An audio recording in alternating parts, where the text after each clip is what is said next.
Hey, it's Steve Ouimette. Today I'm going to talk about Rock Revolution. That's right, Konami's Rock Revolution from 2008, a game that I did 55 covers for. So stick around and we're going to talk all about it. Stay tuned.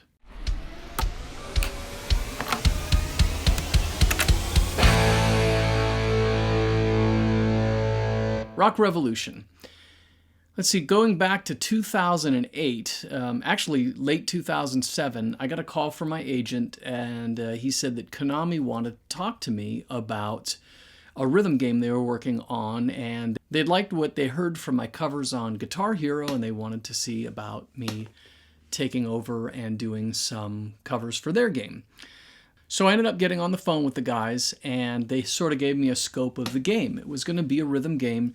Previously to Guitar Hero and Rock Revolution, there was a game called Guitar Fury, which was sort of like Dance Dance Revolution for guitar.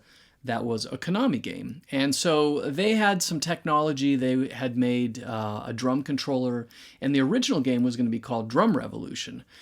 Like Guitar Hero, because all of these covers had been happening for Guitar Hero 3 and then with Rock Revolution, they needed someone who could take a huge chunk of these songs and make them in a fairly short period of time. They had another contractor who was working on 20 songs, and so they offered me 20 for the game. And they said, look, we've only got about 5 months. And you do the math on that. 5 months, 20 songs, that's, 4 songs a month. So a song a week. That's a tight schedule. For doing re-records, for me, it's a tight schedule. Even with a great team of people, you have to tempo map and put all of the research together to find out exactly what was done, and then learn the parts, assemble the players, get into the studio and record, mix, and produce the whole thing in a week. And that would have been hard enough.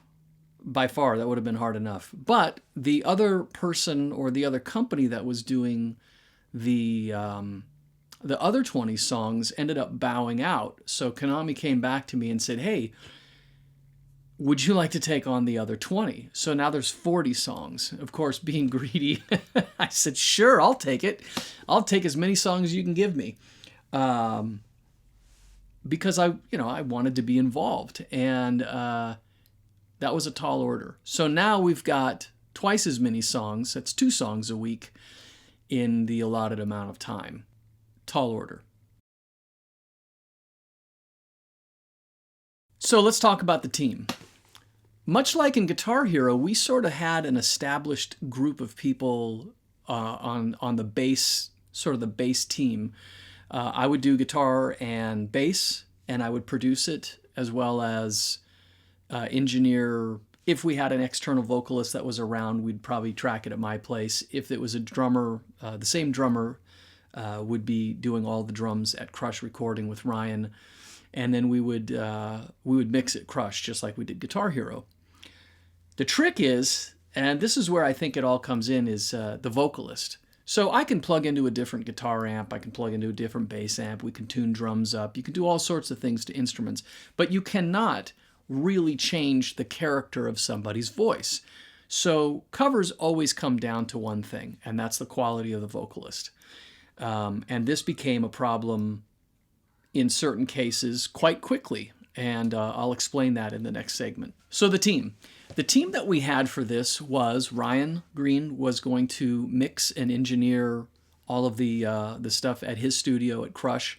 I was going to play guitar and bass, and I was going to produce the tempo maps that followed the original song, do the research. Along with Ryan, I'd share whatever information I had with him.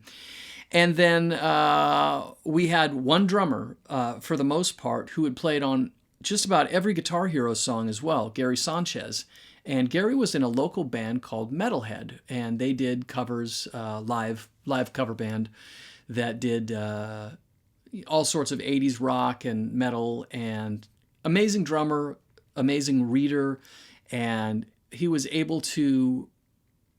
able to capture the spirit of the drums in just about every single situation. So Gary played on the majority of those 40 songs, as well as the majority of the songs for Guitar Hero.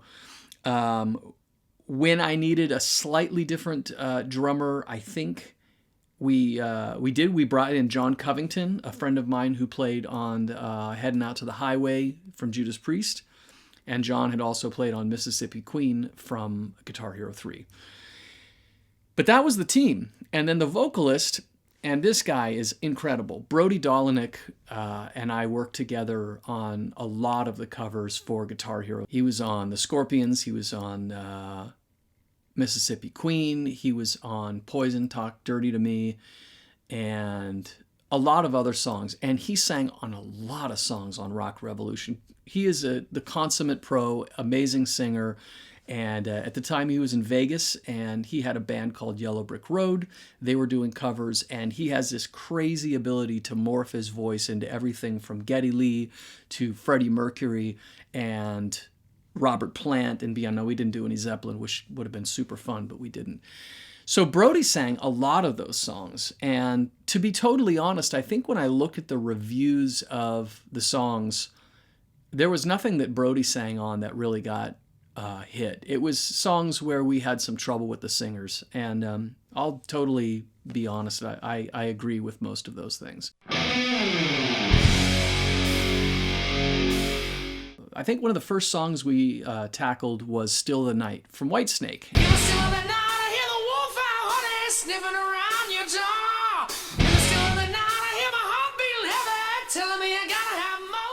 And so, tall order. You've got David Coverdale and you got John Sykes and a solid band. So I did the research, found out that John Sykes was playing a Coliseum, a Mesa Coliseum head, which was sort of like a large Mark IIc, had more power.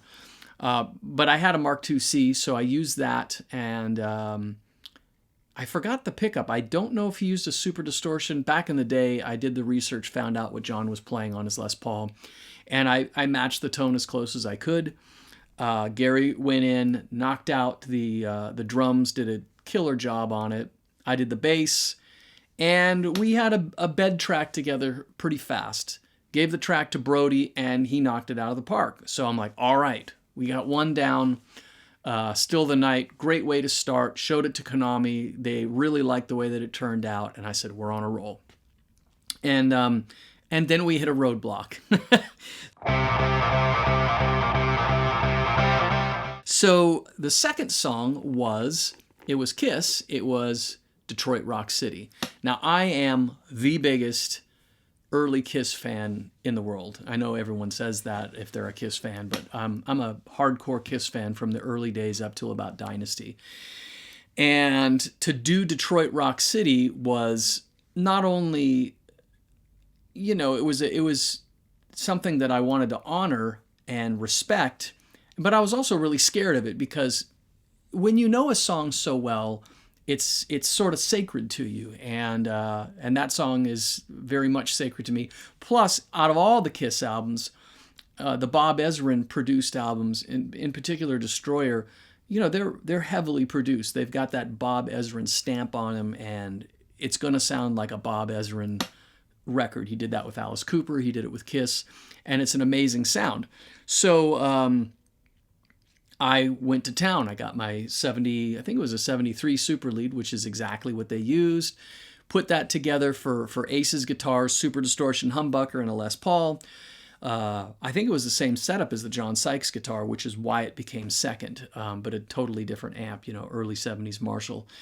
Played the Gene parts, and Gary did a killer job. I think we really put together another great rhythm track.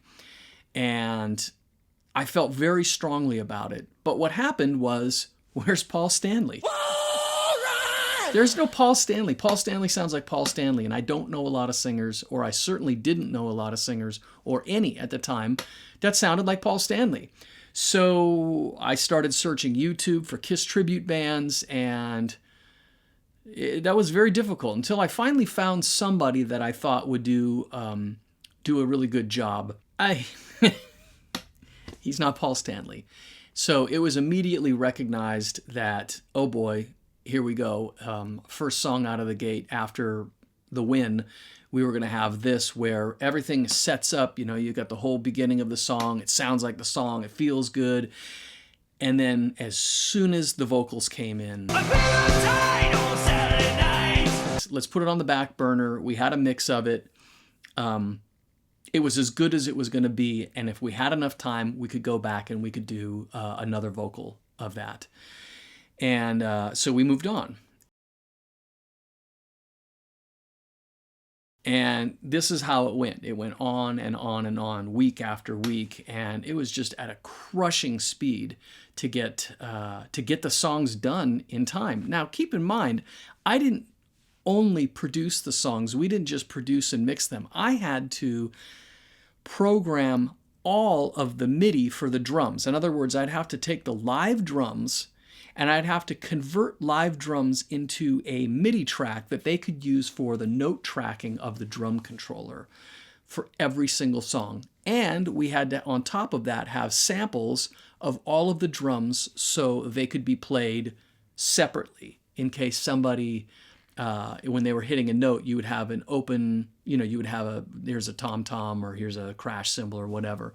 So every single session had to also include a full sampling session with velocities and multiple hits, making it incredibly dense for each production. So that was a whole other piece that got thrown into the puzzle. Let's talk about singers a little bit. To combat this situation of trying to find the right vocalists, I did something pretty extreme. I started reaching out to singers from the original bands. Now, I didn't do it for a lot of them, but for instance, one of the singers that sang on the game was Stephen Pearcy. That's right. I had contacted his management and asked him if he would be interested in singing on Round and Round. And at that time, he was available. So he sang on it. Out on the streets, that's where we'll meet.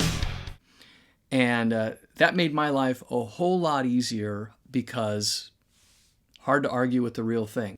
You would think that that would be hard to argue with, but you would be wrong. Because even in the comments that I have seen about Round and Round, they slag on the singer, and he's the original. So in a sense, there's not much I could do. I can't get any closer than that.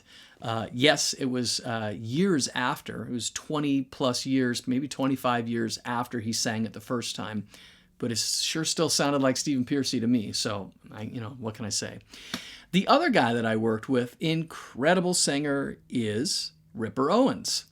That's right, Ripper Owens being the singer who replaced Rob Halford in Judas Priest for a time. And Ripper is, Tim Owens is unbelievable singer.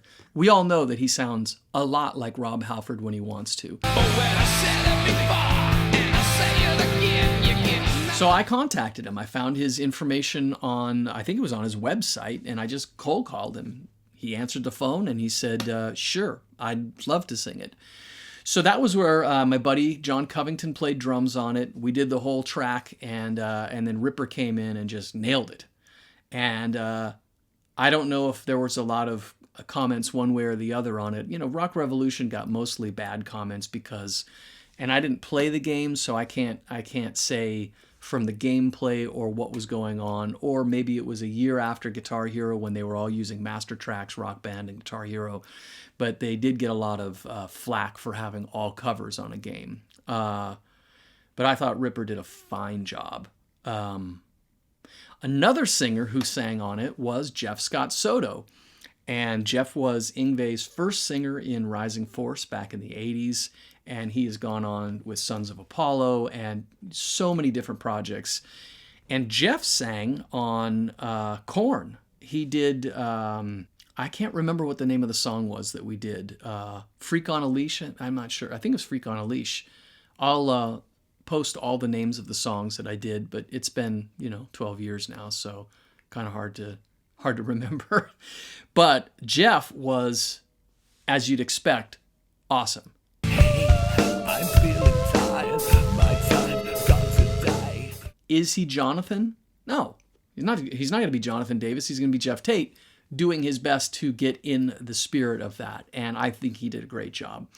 And I'd love to work with him again. It ended up that he was also a big fan of T-Ride, which was a band I was in back in the early 90s with Dan Arley and Eric Valentine. And I was in kind of sandwiched between when Jeff Tyson was in the band and then he went touring with them and I'd worked on the record. So Jeff was kind of surprised when he found out that I had played guitar on the T-Ride record. And so that immediately had a kind of a fun connection between the two of us. And I had nothing but good things to say about what he did on the record.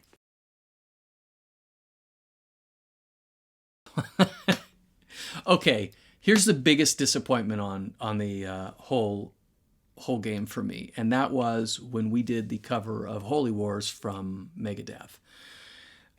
Once again, it was kind of like repeating the Kiss thing, but we were farther down the line, and I was used to feeling beat up. So we did the rhythm track for Holy Wars, and it came out killer. Yeah, we were just high-fiving each other. We all felt really good about it. Marty Friedman and Dave Mustaine are not easy guys to cop for their guitar playing. And so I felt really good about the way the track was sounding. And then the search for Dave Mustaine. How do you search for Dave Mustaine? Dave Mustaine is one of the most unique sounding singers, and he's going to be impossible. I knew it was impossible. So I started looking all around, and everybody was auditioning for it. And it was terrible. Everybody would do it, and it sounded like a cartoon.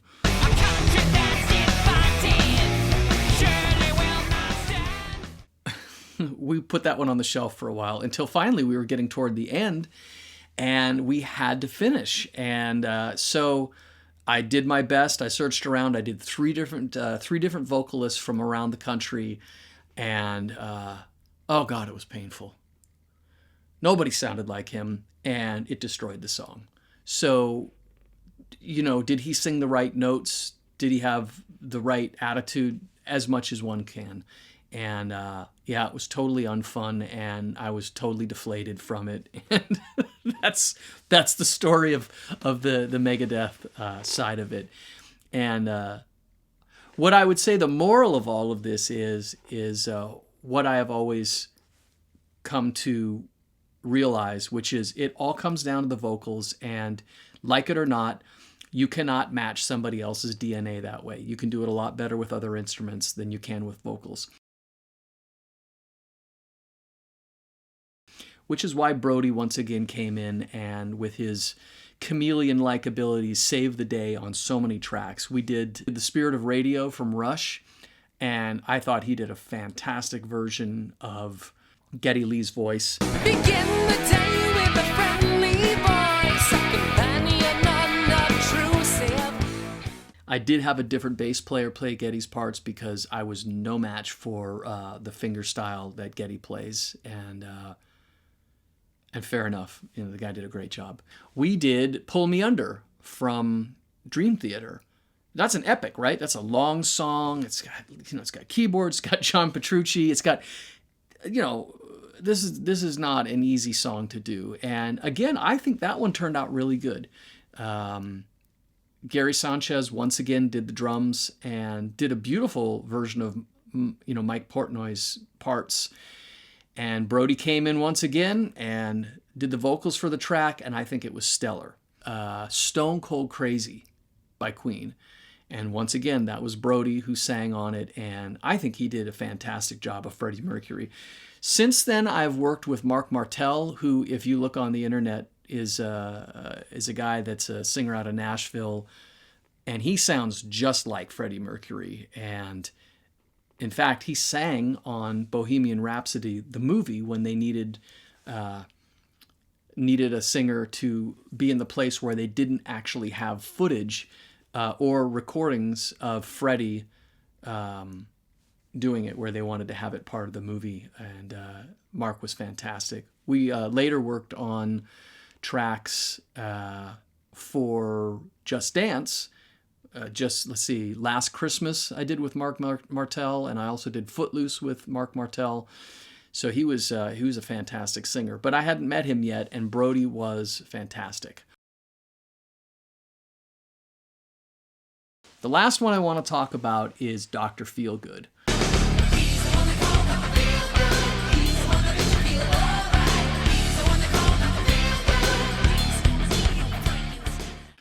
So, Dr. Feelgood, that's a big production. It's a Bob Rock production, right? And tons and tons of, backup vocals. So I brought in Mark LaFrance again, who had sung on We Three Kings, and his buddy Dave Steele, who sang on Dr. Feelgood. And if you recall from that video of We Three Kings, it was Mark Martel, Dave Steele, Steven Tyler, Bryan Adams, Jack Blades, and Vince Neil.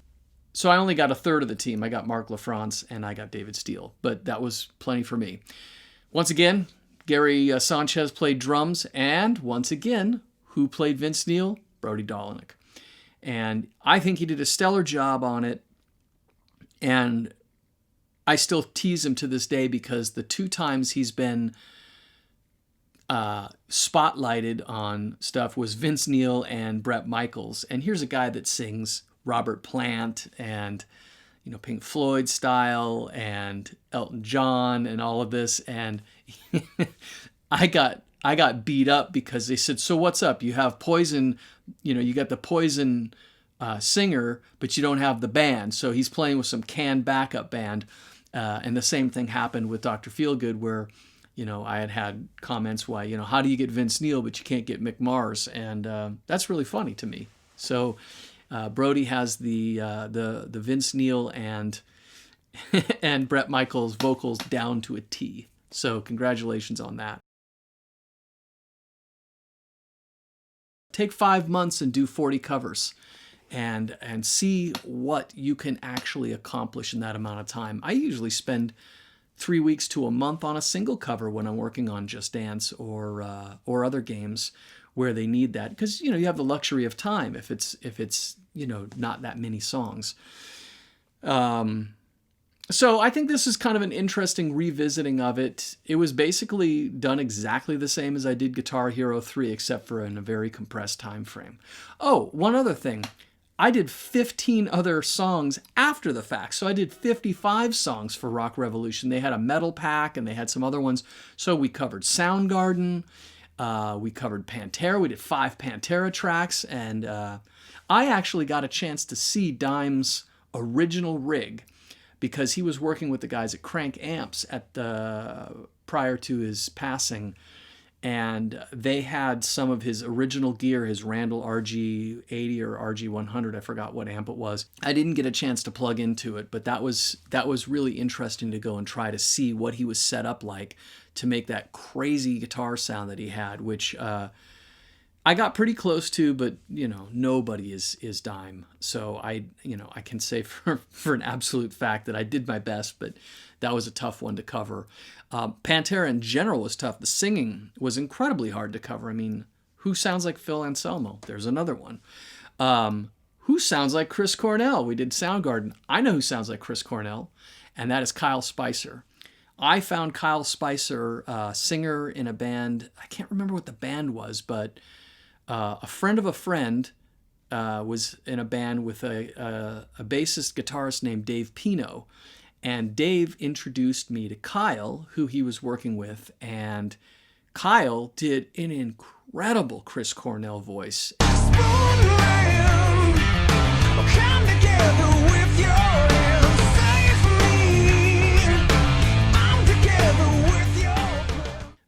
Couldn't have been nicer to work with. Soft-spoken guy, and then opens his mouth, and then bang, there's this giant voice, and that was so fun to work with. In fact, I worked with him later on a song for Ubisoft for Just Dance called "Love Is All," which Dio sang back in the pre-Rainbow, I think it was pre-Rainbow days, with Roger Glover. That was a whole other production. So check out that one sometime with Kyle Spicer singing on Love Is All for Just Dance. And that was probably 6 years ago. Yeah, and so it went on and on and on. And those 15 songs were done also in a very short time period. But I think the Soundgarden tracks came out great. I think the Pantera tracks came out really good as well. but it's tough. And so if anybody